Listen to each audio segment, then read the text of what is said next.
நீங்கள் என்ன போட்டு வணங்குறீங்க? ஃபஸ்ட்டு எண்ணெய் ஊற்றி, நான் எண்ணெய் எடுக்காது, நம்ம எண்ணெய் ஊற்றி சோம்பு கசகசா இதெல்லாம் கொஞ்சம் கொஞ்சம் போட்டு பட்டை கொஞ்சம் போட்டுட்டு அப்புறம் வெங்காயம் போட்டு நல்லா செவந்த இது வந்துச்சுன்னா இஞ்சி பூண்டு பேஸ்ட்டு போட்டு அது நல்லா வாசனைலாம் போகிற மாதிரி நல்லா வந்துச்சுன்னா வாசனைலாம் போயிட்டு பச்சை வாசனை போயிட்டு இப்போ தக்காளி போட்டுக்குவோம்.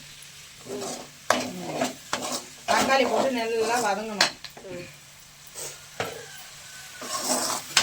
ஹெச்ஆ ஸ்டைலு சமையல் உருளைக்கிழங்கு கிரேவி. ஹெச்ஆ ஸ்டைல் உருளைக்கிழங்கு கிரேவி.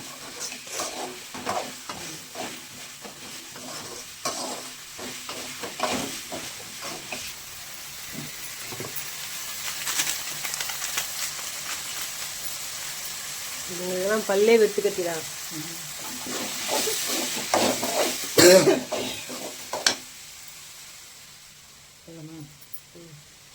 கொஞ்சமாக மஞ்சத்தூள் போட்டுக்கணும்.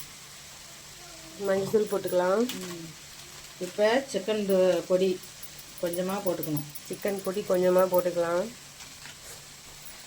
கொத்தமல்லி பொடி கொஞ்சம், கொத்தமல்லி தூள் கொஞ்சமாக போட்டுக்கலாம். இதெல்லாம் போட்டு நல்லா கலரணும். எல்லாம் ஒரு 1/2 ஸ்பூன் இருக்குமா? ஒரு ஸ்பூன். என்னங்க சார்? ஒரு ஸ்பூன் போட்டு நல்லா கலரிக்கணும். மஞ்சள் கொஞ்சம் பத்தலை, இன்னும் கொஞ்சம் போட்டுக்கலாம்.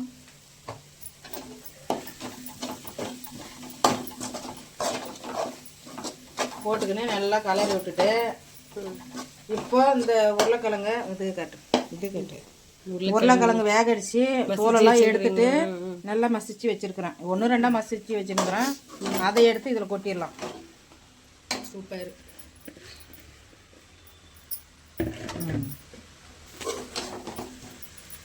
இப்போ இதை நல்லா கலரிக்கலாம்.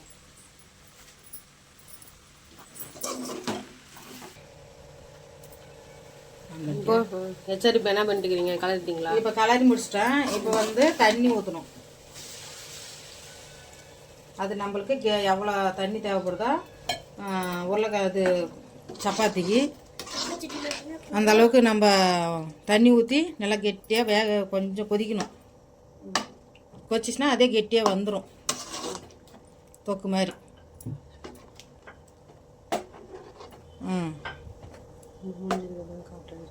இப்போ அந்த தொக்கு மாதிரி வந்த பின்னாடி நான் காட்டுறேன். மூடி வச்சுட்டு பேசுறியா? நீ பேசு.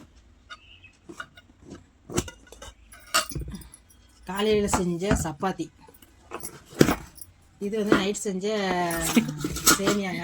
காலையிலே செஞ்சு நைட்டையும் சொல்கிறேன், அது ஏன் வேஸ்ட்டாக போகணும். இது காலையில் செஞ்ச உருளைக்கிழங்கு குருமா.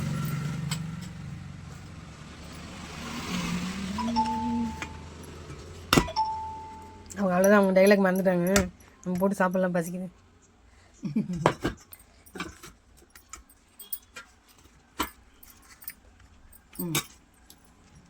வாங்க சாப்பிட்லாம். இதுதாங்க எங்கள் லஞ்ச் டைம் இதுதான். வாங்க சாப்பிட்லாம்.